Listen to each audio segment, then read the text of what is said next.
Petrol dollar. What dollar? Petrol. Petrol. Gold, oil dollar. Okay. So I'm an oil man. I don't even know that. I own oil wells. Right. I don't own oil stocks. Huh. I like the black stuff. You know? Okay. So Nixon took the dollar off the gold standard. This became fake, but the economy boomed. Real estate boomed. Yeah. Because they were printing this as fast as they wanted to. Right. Every time America got into trouble, they printed this. Can you briefly explain what happens when the government prints a lot of money? Who does it impact and how? Well, there's inflation. Right. So right now, in America, I'm sure it's here too, many people can't afford to eat anymore. It has become expensive. Yeah, the homeless people in America, some of them are drugs, obviously. A lot of them just can't afford a house. Right. Same is the situation in India. Yeah, because this is toilet paper. And our school teachers will never tell us this because the school teachers are Marxists. They're good people. Can we tell briefly what a Marxist means? Taxes. Basically, taking money from everybody to equitably distribute And they wealth. tax it. Right. I don't pay taxes. So, So a capitalist knows how to use debt right. and pay no taxes because, hear me out, Yeah. this dollar is a function of debt. The only way this comes into existence is somebody has to borrow money. This does not exist. This is debt after 1971. So 1974, it became the petrodollar. So I made a lot of money in oil. I worked for Standard Oil for a while. Right. And then what happened is the economy kept increasing and all this. Then they started pumping all the money into the baby boom generation, into their pensions. These pensions were stolen by Wall Street. It's empty. So you watch in the next few years, you're going to hear more and more from the States. Our pensions are empty. But not what else happened was because my age, baby boomers, were pumping so much money into pensions, the stock market blew up. Okay. The stock market blew up. Housing prices blew up. Bond market blew up. Right. Now it's all going to come down. That's my prediction. I hope I'm wrong. Okay. So this has been happening for decades now. I've been studying it for most of my life. Okay. Since I was 10 years old. I said, how come I don't have some of this? How come the school teacher doesn't teach me about this? Right. Why does my dad always say, go to school, get a job, work hard, pay taxes, save money? Right. Why do that? True. And my rich dad says, I don't do that. So I had an interesting question here, looking at it from the lens of the government. Your questions are very good, by the way. Thank you. So there are two schools of thought, right? One way to look at as a person who is running the country is to ensure the maximum happiness of all the individuals, so equitable distribution of wealth. And the other way of looking at it is, no, not everybody is equal, winner takes it all. And what we've seen over the last decade is that the income inequality has magnified. I saw an interesting stat that around 50 years back, the top 1% of the world controlled around 6 to 7% of the world's wealth. Amen. And today, the top 1% of the world controls around 20 to 25% of the world's wealth. So my question to you is that sustainable, or would that, if that income disparity keeps increasing, would the world eventually collapse due to war? It's always been that way. There's a thing called Pareto's principle. It's called the 80-20 rule. Right. So like 80% of the people are poor, 20% are rich. Right. There's another rule, I don't know the name, it's a 90-10. In America, 10% of Americans own everything. The reason there's such a gap is our schools teach us to work for this. Yeah. Go to school, get a job, Right. work hard, pay taxes, Yeah. save money, buy a house, and put your money in the stock market. Right. I don't touch any of that. I'm an entrepreneur. I'd rather be like Mr. Tata, Right. who owns the stock market. So you touched upon an important topic, buying a house. And that is a very, very important discussion according to me. And whenever I talk about it, there is always people who disagree with it, right? Because it is so ingrained in our mind that buying a house is the American dream when it comes to US. Yes. And in India, it's like buying a house means finally your life is sorted or life is set. But I differ from that because I feel like if you prioritize of buying a house which you live in, very early on in your life, because in India you can't get married if you don't own your own house, Right. because the bride's family will ask for that. Okay, does he own a house?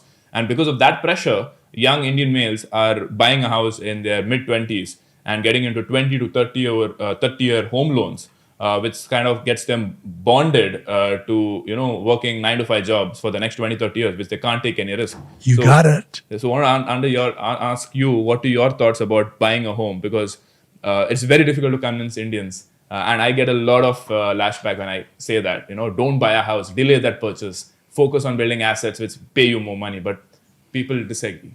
I face the same thing because I own 15,000 houses. 15,000 houses, okay, which you give it out for rent, Yeah. right? So nothing wrong with buying a house. Yeah. Difference is I use debt to buy it. Okay. And I pay no taxes. It's not the house. It's not the stock. It's not the bond. It's not the ETF. It's your brains. So I would rather use debt and pay no taxes. Can you explain that? How do you buy houses without? Which is capitalism. Right. We use debt and we pay no taxes. That's what I teach. So can you explain the mechanics of that in simple words for the audience? Like, how do you? In 1971, this became debt. Okay. The only way it's created is somebody has to borrow money. So in your credit card, there's no money in your credit card. Right. There's no money anywhere. So the moment you use your credit card, money is created. Okay? And the US dollar is debt, the rupee is debt, the yuan is debt, the peso, the yen is debt. They need people to borrow money. So when I go to a bank and I say, I want to borrow $20 million, I get huge tax breaks because I'm creating money. But if I use my credit card, I get nothing. Okay, it's up here. Your greatest assets between this year and this year, this year. So that's why I have the cash flow board game. There's not too many here. The board game was designed to teach you to think like a capitalist. Cash flow. Okay. And so I wrote a book, Rich Dad, Poor Dad, same thing. It's all about accounting. Right. So interesting point, because to be able to do what you just said, that you need to borrow debt, buy homes, and then give it out for rent. But you Right. got to have it in your head first. Right. No, but Don't go stupid and running out there. right. So, but in a country like India, there's a challenge around this, because the rental yield is way lower than the cost of borrowing. So in US, it's the opposite, right? Like the rental yield, I don't know. Every city in America is different. Right. All the laws are different. So the first thing I would do is I'd come here, I'd hire an accountant and attorney, Okay. and then I would evaluate your markets. Right. And then I would buy or not buy. Right. Like I don't own any property in California Right. because it's a communist state. I own nothing in New York City, communist. Okay, but I own in Arizona and Texas. The laws are different, so you have to know the laws. You can't be stupid. Right. Right. So most people make that mistake. They're like, I have so many people coming up to me, hey, I read this book, Rich Dad, Poor Dad, and it says you have to buy houses and give it for rent. But in India, I didn't say that. I said your house is not an asset. Right. House is not an asset. Yeah. And when you miss, it's called financial literacy. Right. What is the definition of the word? If it puts money in my pocket, it's an asset. Correct. If my house is taking money from my pocket, it's a liability. Yes. Has nothing to do with real estate. Right. Correct. So yeah, for most people confuse that with saying I'll buy the house and I'll only live in it, and that doesn't Liability. that becomes a liability, and most people have a very hard time digesting that. Right. Because they don't go one more house beyond it, Yes, they cannot. I mean, it's more. They think like poor middle class peasants. They spend 30 years to buy that one house. Yeah. How will they afford the next house? Right? Then they have to worry about their retirement, their kids' education, their kids' marriage, their kids' house. So it's no way winning that game. Everybody wants the easy answer. Right. They want to win the lottery. Right. They want to be a soccer star. Yeah. They want to be a Bollywood star. Yeah. And as you said already, they're broke in 10 years. Right. So now I want to go a little bit from a philosophical point of view, right? So we've just been talking about money this, money that, how to get rich. But I feel the three pillars of a happy life is money, health, and relationships. I wanted to ask you, someone who has almost lived 80 years on this planet, how would you rank them? What? 3 pillars of life: money, health, relationship. How would you rank them in terms of importance for a happy life? Why do you have to rank them? So that people know what to prioritize. They're all important. But if you had to rank them, Money. money first. If I can handle money, the rest is easy. Right. In America, they say no money, no honey. But what about health? Huh? Health. Health is expensive. Yeah. So Are you you need shitting me? Yeah. So money comes first, and then health, and then If I was to make a choice, if I got the money handled, I'd get the rest handled. But if I'm poor, no money, no honey, no wife, no health, that's right. unhappiness. I fly all over the world. I have my own private jet. I'm a lot happier. I stand in line at Mumbai airport. I'm not happy. You know what I mean? I have a Lear 60. I just climb on, gone. So what is that? Lear 60 is a jet, private jets. Okay. Yeah, I'm buying a G4 next, Gulfstream 4. So it You comes. see, when you have money, you can buy what you want. Yeah. I will say this much. What's more important is ethics and morals. Okay. Nothing I do is illegal, unethical, or immoral. Right. Those are the three more important than anything else to me. Like I've had people cheat me, steal my money, partners and all this. That's illegal, unethical, immoral. That to me is more important than money. Right. I don't have to lie, cheat, or steal to make my money. True. Interesting. So I also heard that that interesting topic where you said that the rich don't pay taxes and they use debt. I read the story about how Elon Musk Right. uses You use his debt and not pay taxes. yes he's- Because this is debt. right. This is So debt. he raises debt with his stock options, and then he uses that money for his expenditure. Correct. That's how he does Well, it. Elon Musk also used tax breaks. Can you explain how the rich use tax breaks? That's beyond me. I wrote a book called The Cash Flow Quadrant, ESBI. Okay. E stands for employee. Go to school, get a job. Teachers. S stands for smart people, doctor, lawyer. Oh, become a doctor, become a doctor. Right. Employees pay 40% in taxes in India. S's pay 60%. You have B stands for big business, 20% tax. I stands for insider.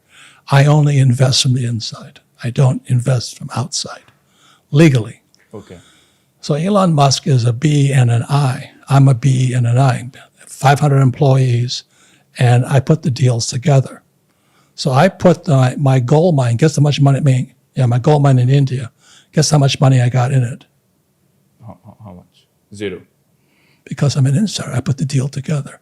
I'm an entrepreneur. B and I. Musk is a B and an I. Steve Jobs was E, B, and I. Tata, big B and I. It's a mindset. So can you? That's the book called The Cash Flow Quadrant.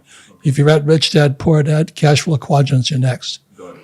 And if you're so inclined, get a cash flow game and play the game and learning how cash flows. It's all cash flow. Okay. Interesting. So what does that insider mean? Like what exactly do they do? I put the deal together. I don't, But how do you make money out of that if you put the deal are you together? shitting me? Like how do you like capture Oh, you value? really don't know, do you? I don't know. Please tell me. I think Mr. Tata makes his money. Washing dishes? No? Of course not. He puts deals together. Somebody brings him a deal. You put the management team in place. You put the financing in place, and you get it to work. I'm doing this. I do it all day long. I put businesses together that produce money. And they don't require much of your time because the systems are set in place. No, you have to hire people with MBAs. I hire stupid employees with MBAs. Okay. Interesting. People who want a paycheck, I give them all the paycheck they want. I create businesses. I create real estate. That's all my friends do. So like how many businesses do you own today? Quite a few. I really don't know anymore. Okay. I start one, I move off. Start one, move off. Same as Tata. I mean, I see his Tata on his trucks and all that stuff. Right. Do you think he's out there hammering Tata on his truck? Right.